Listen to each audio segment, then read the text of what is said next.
Las multitudes ya llevan semanas en las calles de Teherán, de Tabriz, de Shiraz y de las demás grandes ciudades iraníes.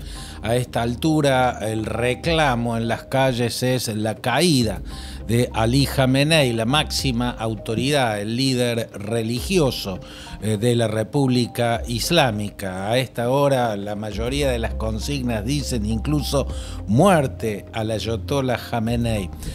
La pregunta es si caerá el régimen esta vez, porque no es la primera vez desde 1979, cuando es creada la República Islámica, o sea, es creada esta teocracia que impera hasta la actualidad. Muchas veces hubo protestas gigantescas, siempre hubo una chispa que detonó el incendio. Entre las más grandes que registra en las últimas décadas está las masivas protestas del 2009. Entonces era presidente el ultraconservador Mahmoud Ahmadinejad, que tenía una relación directa y muy estrecha con el máximo líder del país, con el Ayatollah Khamenei. Ahmadinejad buscaba su reelección y enfrentaba en las urnas a Hossein Mousavi, que era un exponente del ala reformista de la política iraní. Este reformista se proponía mejorar las relaciones con Occidente, flexibilizar las reglas morales de vestimenta, flexibilizar la censura y todo lo que hace que se viva una realidad en muchos términos asfixiantes en la sociedad iraní. Mousavi fue derrotado en las urnas por Muhammad Ahmadinejad, pero nadie creyó en ese resultado. Quedó flotando el fantasma del fraude y denunciando fraude salieron las masas a las calles. Enfrentaron la represión durante largas semanas, pero finalmente la represión se impuso. La represión es durísima y es criminal. Las fuerzas policiales usan balas de plomo, o sea, abren fuego contra la multitud, y además están las fuerzas de choque, los Basij, que se llaman. Las fuerzas de choque Basij fueron creadas con el mismísimo régimen allá en 1979. Ni bien derrocó al Shah Reza Pahlavi y se hizo con el poder, Ruhollah Khomeini lo primero que creó fueron fuerzas represivas, entre ellos los comandos Basij. Volvió a haber grandes protestas en el 2022, cuando la policía de la moral detuvo y maltrató hasta que le causó la muerte a una joven de 22 años, Mahsa Amin, era de la etnia kurda, y fue detenida por tener mal puesto el velo islámico. Eso detonó la ira. Y otra vez hubo masivas protestas que duraron largas semanas en las calles de las ciudades iraníes, pero finalmente, otra vez con inmensas cantidades de muertos y las cárceles colmadas de activistas y manifestantes apresados, la represión volvió a imponerse. Son regímenes que tienen aparatos represivos hechos para ganarle por cansancio a las multitudes cuando salen a las calles. Ahora la chispa que detonó este incendio es la caída del rial. El rial es la moneda iraní y tuvo una muy fuerte devaluación. Esto agrandó aún más las dificultades económicas que tienen los comerciantes para vender. Los comerciantes fueron los primeros en plantarse en protesta, pero rápidamente se le plegaron las masas y ya llevan semanas tratando de resistir el embate de la policía y de las fuerzas de choque, los Basij. La cuestión es que ya deben alcanzar a 700 las personas que han muerto por la represión. Las cárceles empiezan a estar colmadas de activistas y de manifestantes apresados durante las protestas, y la pregunta vuelve a ser, ¿y esta vez caerá el régimen? hay razones para pensar que esta vez puede ser diferente. ¿Por qué? Bueno, porque agarra al régimen más debilitado. ¿Por qué está más debilitado? Bueno, porque sus brazos militares que rodean a Israel fueron derrotados. Esos largos brazos que son el Hezbollah en el Líbano y Hamás en la franja de Gaza fueron derrotados en la guerra con Israel. Los hutíes tampoco están venciendo a Israel, y recientemente en la llamada Guerra de los 12 días, Irán fue duramente golpeado y su proyecto nuclear sufrió años de retroceso. Son todas inmensas inversiones en infraestructura nuclear y militar que se pierden porque retroceden años con esta derrota que ha sufrido en esta guerra de 12 días contra Israel, y en la que entró Estados Unidos con un ataque quirúrgico pero letal para el proyecto nuclear iraní. Esta realidad puede generar una situación tan diferente que las multitudes en las calles produzcan ahora lo que no pudieron producir antes. Bueno, una de las dificultades es que no hay recambio.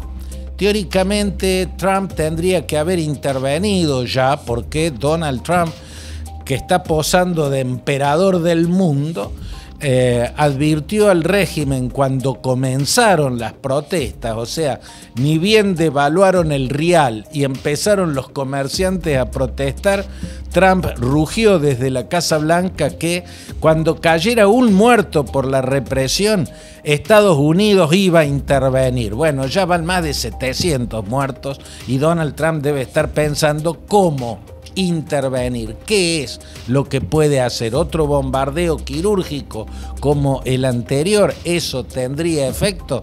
¿Detendría la represión? Bueno, son preguntas que están dando vuelta, pero uno de los problemas que deben encontrar en el Pentágono es que para tumbar el régimen tienen que tener un sucesor. ¿Hay un sucesor? Bueno, hay alguien que asoma su cara siempre que estalla un problema de protestas, siempre. Es Reza Pahlavi Jr., llamémoslo así, quien viene a ser el príncipe, ¿no? El príncipe en el exilio, el hijo del Shah Reza Pahlavi, el último monarca iraní, el que fue derrocado precisamente por la revolución islamista que instaló esta teocracia chiita. Reza Pahlavi, cada vez que hay un tembladeral social, empieza a bombardear a través de las redes sociales con su imagen, empieza a mandar mensajes llamando a las masas a levantarse. ¿Podría ser él un factor unificador de la diversidad que hay en la inmensa disidencia contra el régimen? Bueno, personalmente veo una dificultad. No solamente que él salió de Irán y nunca regresó, no puede regresar desde hace ya demasiado tiempo. En 1979 él habrá tenido 20 años como mucho. No conoce la Irán de estos días, la mira desde demasiado lejos, no tiene un involucramiento con lo que sucede, tiene solamente un apellido que le da la pretensión de aspirar a un trono que ya no existe, que habría que reinstalarlo, porque hoy es una república islámica. Pero yo veo un problema de ilegitimidad incluso en él, porque su familia era ilegítima, la dinastía Pahlavi era ilegítima. Empezó con Reza Shah.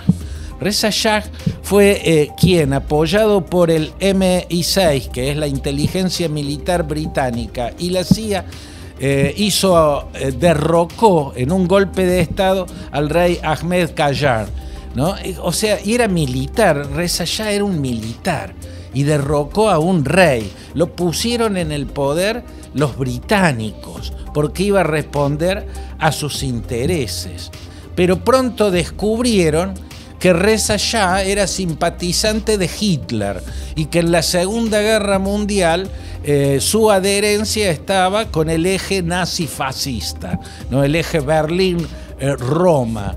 Por eso, al finalizar la Segunda Guerra Mundial, le quedaron los días contados al Shah Reza Shah y tuvo que abdicar. Lo obligaron soviéticos y británicos, porque hubo una invasión soviética y británica, y lo obligaron a abdicar en favor de su hijo. Su hijo era Mohammad Reza Pahlavi, el Shah que durante décadas imperó hasta que lo derrocó la revolución islamista.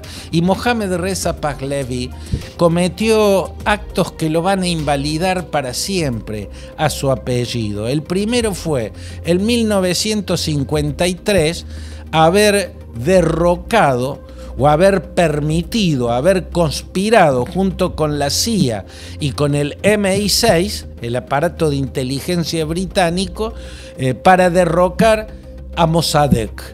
Mossadegh fue el primer ministro libremente elegido en las urnas por los ciudadanos iraníes. Era enteramente democrático. Y entre las primeras medidas que adoptó Mossadegh fue la nacionalización del petróleo. Le quitó a la empresa que se llamaba Compañía Anglo-Iraní, era la empresa petrolera de la corona británica, que se llevaba el petróleo prácticamente gratis, ¿no? Prácticamente gratis, ¿no? Como Mossadegh nacionalizó el petróleo y acabó con el negocio espurio de la compañía anglo-iraní, bueno, el MI6 volvió a conspirar conjuntamente con la CIA y en acuerdo con el Shah Mohammad Reza Pahlavi, y se produjo el golpe de Estado que derrocó al primer ministro Mossadegh. Esa es la primera mancha. La segunda en el apellido Pahlavi, la primera fue haber sido nazi, el anterior. Esta es la primera de Reza Pahlavi, y la segunda fue la llamada Revolución Blanca. Así llamó el Shah Reza Pahlavi al proceso de occidentalización forzosa que intentó sobre la población persa y que implicó represiones brutales, hizo correr demasiada sangre. Por eso todo terminó en 1979 con la rebelión de un pueblo que seguía a esa altura el liderazgo de alguien que estaba en el exilio, el ayatollah Ruhollah Khomeini, ¿no? Volvió de París, volvió de su exilio y se hizo cargo del poder y construyó esa teocracia oscurantista, medieval y represiva que impera hasta estos días. La gran cuestión es el recambio. Si cae el ayatollah Jamenei, ¿quién se hace con el poder? ¿Qué pasa si Irán se convierte en un agujero negro como se convirtió Irak tras la caída de Saddam Hussein? Un agujero negro que supuró yihadismo de la peor estofa, de una cosa criminal que hizo correr ríos de sangre. Irán es un gigante geográfico, tiene 90 millones de habitantes, no es un tema fácil. Si yo fuera asesor de los países europeos de Estados Unidos, diría: manejen la negociación para conducir a que el ayatollah Jamenei, que es el más oscurantista y brutal, ceda su lugar a un moderado, a un reformista, como quién, y como por ejemplo Mohammad Khatami. Khatami fue presidente entre el 90 y pico y los primeros años del siglo en marcha. Y Mohammad Khatami era un moderado, un turbante negro, o sea, alguien que se supone descendiente del mismísimo Mahoma, tiene autoridad religiosa sobre la población. Otro moderado es Musavi, aquel al que Ahmadinejad le robó la elección del 2009. También está Hassan Rouhani, que ha sido un presidente moderado. Bueno, en esos términos tendrían que estar pensando los propios iraníes también a la hora de plantear ¿qué pasa si esta vez no es la represión la que triunfa, sino la resistencia que aún está en las calles?